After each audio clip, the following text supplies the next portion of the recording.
السلام عليكم. دي عباية الأول. يعني لو سمحتوا أنا مش بطلب منكم حاجة، بس اعملوا لايك عشان القناة تفضل مستمرة، لأن بلغني من اليوتيوب إن القناة تتقفل، فاعملوا لنا لايك بس مش عايز منك حاجة، وأنا عملت مشاركة يبقى كتر خيرك. المهم نرجع لموضوعنا المهم. دي عباية نص ياقة أفرنجي، نص ياقة واقفة زي الجلابية الاسكندراني يعني، وأنا أوريها لكم بعد ما تخلص.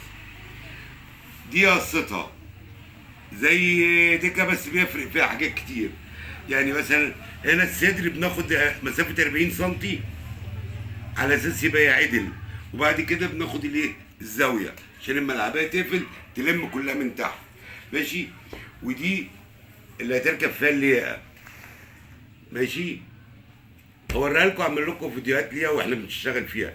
دي اللي هتركب فيها اللياقة، بس طبعا هتصف عن كده اما العباية تتقفل عشان ناخد مقاس اللياقة بالظبط.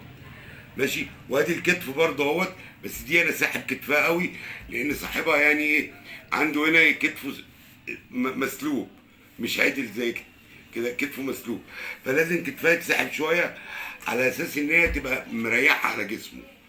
فهمتني؟ وادي زي ما بقول لك ادي الزاويه بتاعتها تبدا بعد ال 40، بعد ال 40 سم عشان تعمل ايه الدوران معاك ده اللي هو دوران الديل. ماشي. يبقى دي كده ايه خلصنا منها. انت في نقطه اقول لك عليها صغيره، بتزود الصدرين اللي هما قدام طبعا، بتزودهم 100 سم يعني الصدر اللي ورا عشان لما تقفل، رغم ان دي هيبقى راكب لها يعني فيها نظام تاني هتشوفه اما تخلص.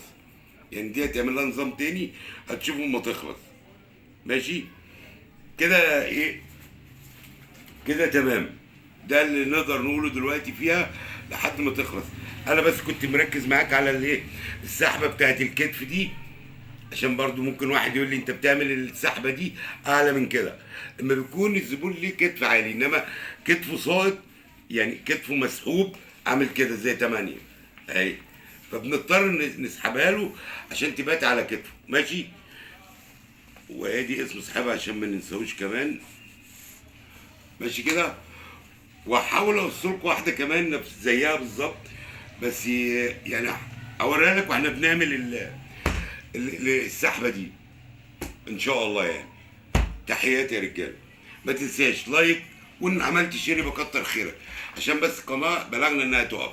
السلام عليكم.